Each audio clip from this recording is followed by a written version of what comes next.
Hello，各位好，我是 Revision Lab 修整所的阿修，欢迎来到我的频道。如果你是第一次看我们影片，记得先点击下方订阅按钮，再打开旁边小铃铛，这样每次有新影片，你都会第一时间收到通知。也帮我按个赞，让 YouTube 知道你喜欢这种类型的内容。谢谢大家，我们现在正式开始。好，今天要跟大家深度解析的是美国脱口秀界的一位传奇人物 Conan O'Brien。他在2011年对美国顶尖学府达特茅斯学院的毕业生发表了一场被誉为失败学圣经的演讲。为什么这场演讲这么经典？主要是因为当时的他才刚经历了人生中最公开也最惨烈的一次职涯冲击，但他却把这个巨大的伤口变成了一堂关于自由与重生的课。今天的分析，我们会跟着这5个段落，一步一步拆解 Conan 是如何用他独特的幽默跟智慧，把人生最大的恐惧转化成最强大的力量。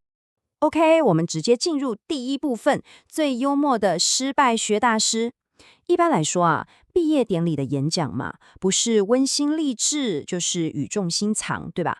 但Conan 完全不是走这个路线，他一上台就火力全开，把整个学校从里到外都酸了一遍。这其实是一个非常高明的策略，他用幽默跟自嘲当作武器，先把你逗得哈哈大笑，让你卸下心防，然后才端出他真正想讲的那些深刻的人生道理。他一开头就说，在我身后坐着备受敬仰的前总统跟战争英雄，结果你们却选了我，一个有线电视脱口秀主持人来这里传授智慧。我真心祈祷我这辈子再也不会见到比这更能证明今日美国到底出了什么问题的例子了。你看这句话一出来，全场马上爆笑。他这不是单纯的谦虚哦，这是一种策略性的示弱，先把自己贬到最低，用自我调侃的方式，瞬间就拉近了跟所有毕业生的距离。接下来 Conan 对达特茅斯学院展开了一场教科书等级的吐槽大会。他先是酸了学校的校训，叫做荒野中的呐喊。他说这听起来也太悲惨了吧，像是一个迷路的人在大叫。然后他又说，你们的校色是绿色，只是因为当年成立常春藤盟校的时候，绿色是唯一一个没被哈佛、耶鲁这些学校挑剩下来的颜色。他甚至开玩笑说，贵校最杰出的毕业生都不是真人，像是影集《实习医生》里的主角 Meredith Grey， 还有电影《教父》里的 Michael Corleone。这些梗真的超好笑，而且都是只有达特茅斯的学生才懂的。这就是 Conan 的风格，他用吐槽来建立一种我们是自己人的亲密感。其实这种文化就非常像我们台湾的台清交情节，对吧？像是台大的会笑清交是媚师沙漠，然后交大的可能会笑台大的只会考试不懂业界。这种表面上听起来像在攻击的玩笑，其实是圈内人才懂的默契跟认同感。Conan 就是在利用这种名校生才懂的梗跟大家打成一片。好，重点来了，在他用幽默铺陈的10几分钟之后，他话锋一转，收起了笑容，准备切入今天真正的主题。我们进入第2部分，人生最大的恐惧实现了。前面铺了这么多梗，其实都是为了这一刻。Conan 终于要谈到他来这里演讲的真正原因，那场几乎毁了他整个职业生涯的巨大风暴。他用非常平静的语气说，1年多前，我经历了一次深刻且非常公开的失望，我没有得到我想要的东西。这句话听起来很平淡，但背后的重量却非常非常惊人。他指的就是他接下美国 NBC 电视台的王牌节目《今夜秀》的 Tonight Show 主持棒的这件事。这个位子可以说是美国所有脱口秀主持人的终极梦想，是他奋斗了将近20年的目标。结果呢，他才主持了短短7个月，就因为电视台内部的权力斗争跟收视率压力，被迫离开了。我们来看一下这个时间轴，你就能感受到那个冲击有多大。Conan 从1993年开始就为 NBC 主持深夜时段的深夜秀 Late Night， 他花了整整16年的时间，一步一步的往上爬，才终于在2009年坐上了那个主持界的圣杯宝座。就是他整个职业生涯的梦想，是他的一切。结果才7个月，一切就化为泡影。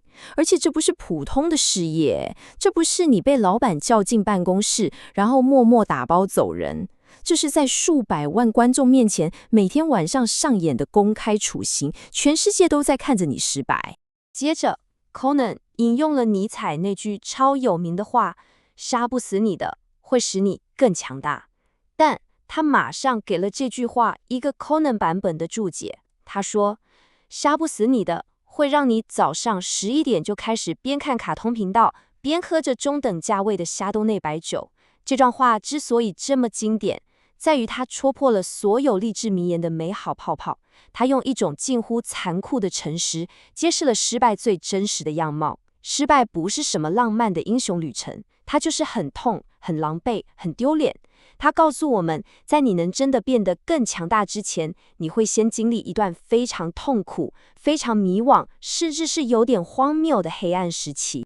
好，我们继续看下去。在诚实面对了失败的痛苦之后， Conan 接着要告诉我们，为什么这次灾难性的失败最终却成为他人生中最棒的礼物。这里是整场演讲最核心也最反直觉的转折点。在失业之后， Conan 做了一连串在当时的主流媒体圈看来非常疯狂的实验。他先是留了个大胡子，然后开始泡在推特上跟粉丝互动。你要知道哦，在那个年代，像他这样等级的大明星很少亲自经营社群媒体的，这被认为是不够高级的行为。然后他自掏腰包办了一场全国巡回脱口秀，还拍了纪录片。最后他放弃了传统3大电视网的思维，跳槽到一个比较小的有线电视台 TBS。 从主流的 NBC 跳到 TBS， 在当时很多人的眼里，就像是从大联盟被下放到小联盟，根本就是自降身价的行为。但他为什么要这么做？ Conan 给出了这场演讲的题眼，也是最关键的一句话。他说，人生中没有什么比你最害怕的事情成真，更能让你感到解放的了。这句话听起来超矛盾的，对吧？为什么最害怕的事情发生了，你反而会觉得自由？ Conan 说，那一年是他整个职业生涯中最满足也最有趣的一年。这到底是什么意思呢？其实这个概念超反直觉，但你仔细想，恐惧的能量来源是什么？是未知跟想象。在你追求任何目标的路上，心里都会有一个最害怕的失败。这个恐惧就像一个枷锁，让我们在做决定的时候绑手绑脚，怕东怕西。但是当那个失败真的发生了，那个未知就变成了已知，最坏的情况就摆在眼前，它反而没有你想象中那么可怕了。这时候，你脑袋里那个一直吓你的声音突然就闭嘴了。哇，那个瞬间就是自由，因为你已经没什么可以再失去了，你不用再为了服务那个恐惧而活，而你唯一的方向就只剩下向上了。接下来这一点超级重要。Conan把失败的定义从单纯的职涯挫败拉高到了一个更哲学、更人生的层次。他要谈的是，我们每一个人终其一生，其实都注定会无法成为理想中的自己。他用美国脱口秀主持人的传承链做了一个非常精辟的比喻。他说，早期的脱口秀天王是 Jack Benny， 后来强尼卡森出现了。他把 Jack Benny 当成偶像，但他终究没能成为 Jack Benny， 反而开创了属于自己的风格，成为他那个世代的巨人。再后来，大卫赖特曼出现了，他把强尼卡森当成偶像，但他更尖锐、更反讽，结果他也定义了一个新的深夜秀时代。最后 Conan 说，我们这一代的主持人都想成为大卫赖特曼，但我们没有一个人是。这段话的结论是什么？Conan 说了这句金句，正是因为我们无法成为自己心目中那个理想的模样，这件事最终定义了我们，并让我们变得独一无二。哇，这个观点真的彻底颠覆了我们对成功的想象。成功不再是完美的复制你的偶像，或是达成你18岁时设定的目标。真正的成功反而是发生在模仿失败的过程之中，在你偏离轨道的时候，意外地找到了你自己。你的不完美，你的绕路，你的挫败，最终反而成为你身上最独特的标记。简单整理一下这个概念，左边这条笔直的线是社会和父母期待我们走的路，安全、稳定、可预测。从好学校到好公司，好像人生就是一张 checklist， 要一个一个打勾。这在我们亚洲社会，尤其台湾，感受应该特别深。但 Conan 告诉我们，真正精彩的人生其实更像右边这条路，崎岖充满未知，但每一个转弯，每一次迷路，都在塑造你独特的风景。正是那些你没走上的理想道路，那些所谓的失败，才让你的人生轨迹变得独一无二，才让你成为一个连你自己当初都无法想象的人。演讲来到之后一个部分，在分享了这么多关于失败的深刻洞见之后， Conan 给了所有毕业生一个非常简单却又极度有力量的行动指南。他首先告诉大家，你的梦想不是一个静止的写在石头上的终点，它很可能会改变，而且这完全没关系。所以，当你发现自己无法成为理想的自己时，不要沮丧，因为每一次的失望和挫折，其实都在帮你的梦想进行校准，把它修正得更清晰、更真实，也更属于你自己。而当你拥有了这份清晰，你才能找到真正的独创性。最后，他给出了他的终极心法，也是整场演讲最有名的一句话：努力工作，与人为善，奇迹就会发生。老实说，这句话听起来真的很像心灵鸡汤，对吧？但这句话之所以充满力量，是因为说出这句话的人是 Conan O'Brien。在他经历了职场上最黑暗的权力斗争和公开的背叛之后，他没有变得愤世嫉俗，没有变得 cynicism， 反而选择相信最根本的善良与努力。光是这一点，这句话从他口中说出来，本身就是一个奇迹。我们来深入分析一下，为什么这句话这么有力量。它其实不是一个承诺，它不是在跟你说，你只要努力善良，保证就会成功。不是的，它更像是一个指导原则。它把我们的焦点从那些我们无法控制的结果，像是收视率、老板的决定、市场的变化，拉回到我们唯一能掌握的过程，也就是你付出的努力和你的品格。